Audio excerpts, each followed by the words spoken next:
Hey folks, it's your buddy Mike Messier. It's a wrestling discussion, really stuff from outside the ring. And I guess I'm late to the story here. I wouldn't say late to the party because it's certainly not a party. This is the Sherilyn Guerrero, Chris Benson accusations. This is a subscriber requested rant. My buddy Michael AJ requested I discuss this conversation or this topic. And, I wouldn't say I don't know what to think, and maybe I should watch more information before I really dive deep into it, but I think I've got the latest updates.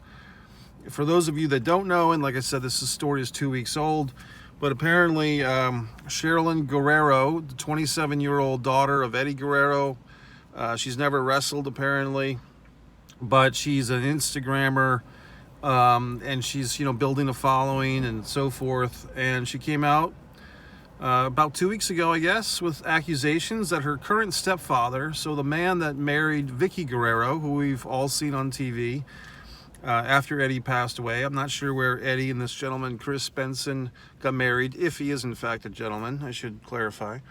But this man, Chris Benson, has married Vicky Guerrero. Apparently the whole family went on a cruise, and from there, and this was several years ago, and I think she said it was 2020. Sherilyn said it was 2020, right before COVID. So, 2 years and change ago. So about 26 months ago, I guess, something like that. And Sherilyn claims that she was sexually assaulted on the cruise.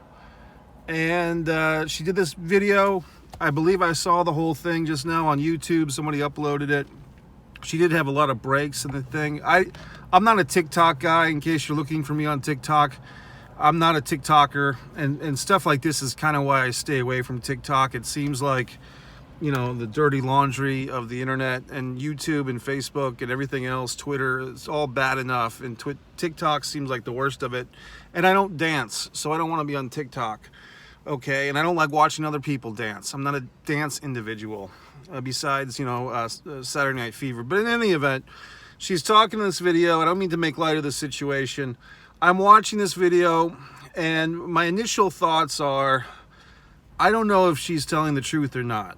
That was my initial thoughts. And probably the reason why this is a generational thing. She was using a lot of the hot button words, like I refuse to be silent. My voice needs to be heard. I don't think she said safe space. I don't think she used that one. But a lot of I don't know what you'd call it, Generation Z speak, or a lot of contemporary cliches that we just certain words she used sounded like she was kind of mimicking or parroting the same words we would see, on Dr. Phil or something. Just these terms, I didn't write them down, but if you watch her video on YouTube, you might see what I mean. She just uses all these terms that are very common these days. So I felt like a little, is this not really the truth? But then I look a little further and see some more stories about it. And I did like her cat, by the way. And I'm not joking here. She had a pet cat that looked like one of the cats from my life. So the cat was good. Like I said, just commenting, I can even catch myself saying things that sound off because I'm not trying to make light of this horrible situation. If it is, it's a horrible situation regardless if her allegations are true or not. It's either horrible because what she's saying is true, that she was assaulted by her stepfather and that her mother tried to brush it under the rug, or it's horrible if she's making it up. And she's throwing this guy under the bus for something he didn't do.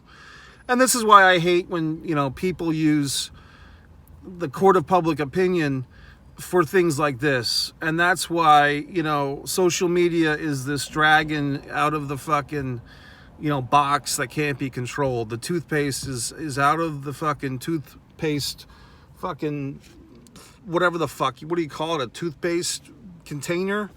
But it's got a different word, tube. The toothpaste is out of the tube and we can't put it back in. So innocence until proven guilty, or innocent until proven guilty, court of law, all these things are thrown aside. It's just, let me go on Instagram, let me go on TikTok, etc. But I'm not trying to silence her voice either. Then we get into the half sister, and I believe there was 2 sisters that chimed in.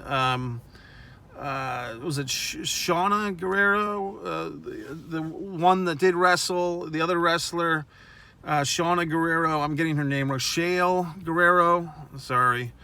And then I think there was another half sister, and they both made posts on social media, Instagram, whatever, that basically Ann Chavo Guerrero Jr. came out of the woodwork and put a post, and it sounded like they were all kind of supporting Sherilyn's story.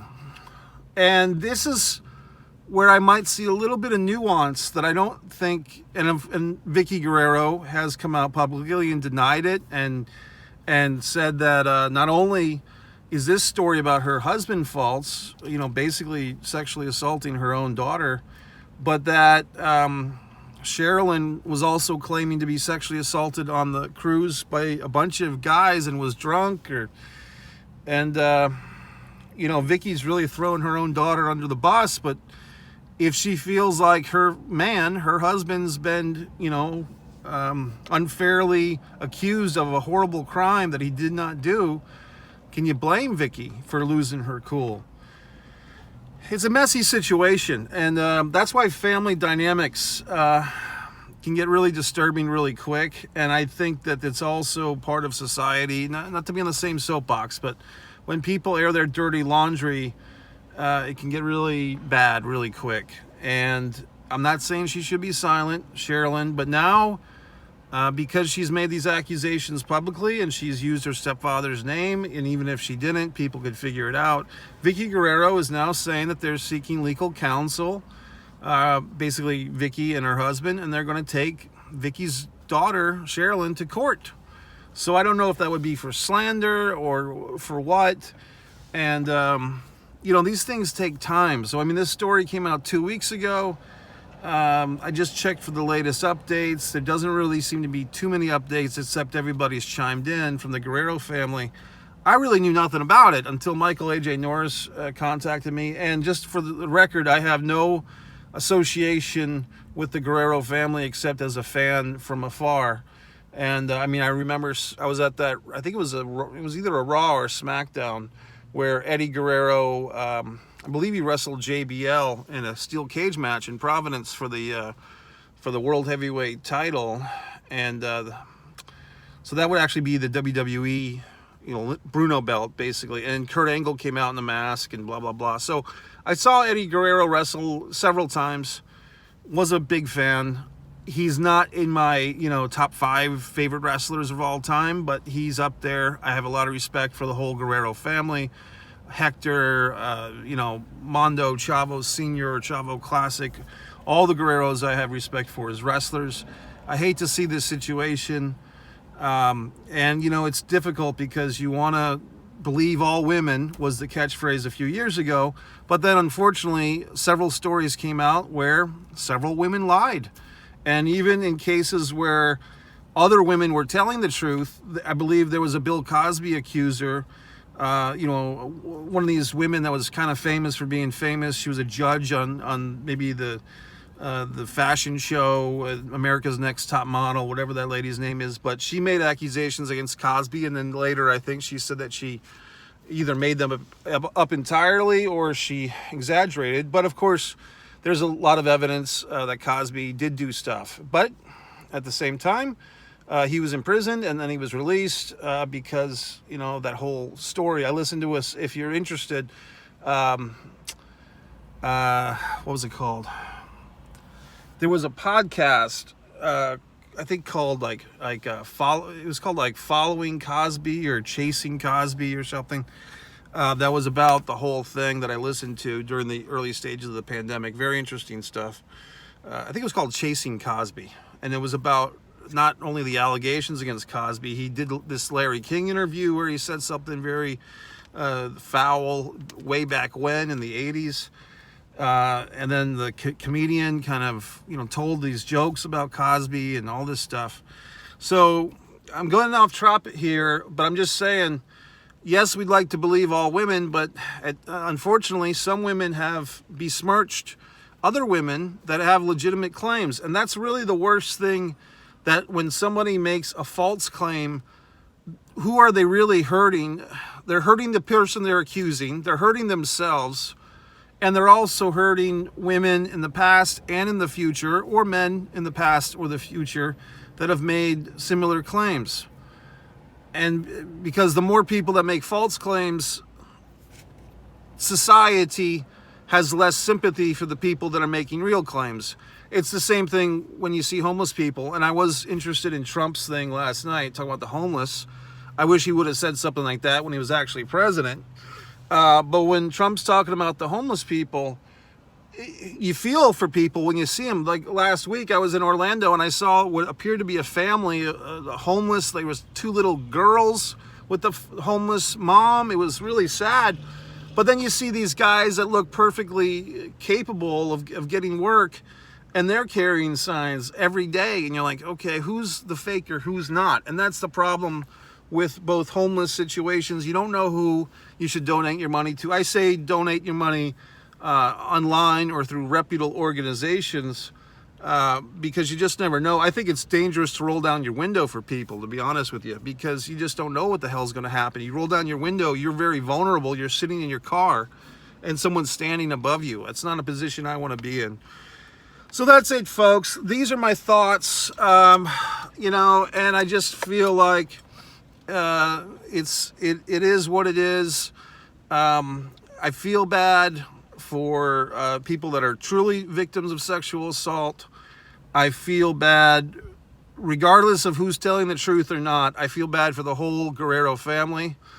If he's being falsely accused, I feel bad for Chris Benson. If he's not being falsely accused, if what Sherilyn is saying is accurate, and she really didn't go into any details, which was another thing that kind of disturbed me about her video.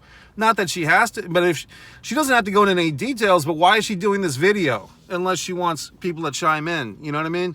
So, and this is another thing where it's dangerous, I think, to be in a family that lives and dies by public attention, social media. I mean, no offense, but beyond this situation, I really don't know anything about Sherilyn Guerrero. Has she done anything of interest beyond being Eddie Guerrero's daughter or Vicky Guerrero's daughter? And I'm not putting her down. Maybe she has. But I just think that some of these people that society looks up to now, the Kylie Jenners, I mean, for a while, Kylie Jenner was Kim Kardashian's little sister, and Bruce Jenner, his daughter, or her daughter, or whatever. But now it's like she's a whole big thing. But to me, it's like, well, how did she become a whole big thing? What did she do? She's pretty, okay? I mean, I get it. She's attractive. But that's what our society likes. It likes attractive people for no reason, who don't do anything or bring anything to the table. Meanwhile, I'm fucking doing a lot, making art, writing books. But you know my story. Getting back to this Guerrero thing, I guess I'm really not trying, but I'm kind of at a loss of words, and I don't know what to say other than I feel bad. I feel bad if it's true, and I feel bad if it's not true. So, but here's the thing. I'm not going to... The reason why I'm doing this video, I was requested by a viewer, a subscriber, here on One Pro Wrestling Fan. Actually, now it's called One Pro Wrestling and Sports Fan. Subscribe, like the videos, etc. I'm not going to duct a rant if someone requests for me to say something. Now, sometimes people have requests for me, and I really don't know the fucking topic, and I don't have time to explore it. So in that case, I just can't. I happen to have, 45 minutes today to do the research. I'm about to go show one of my own films, and Michael A.J. Norris is a very good subscriber, and so therefore I wanted to honor his request with this video.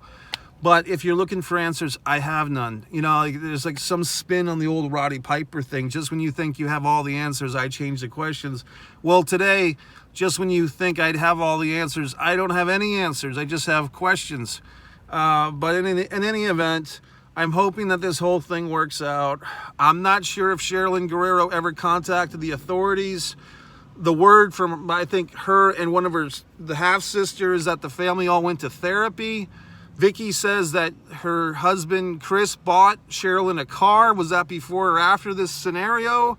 allegedly occurred. Who knows? Anyway, one pro wrestling and sports fan. I don't know.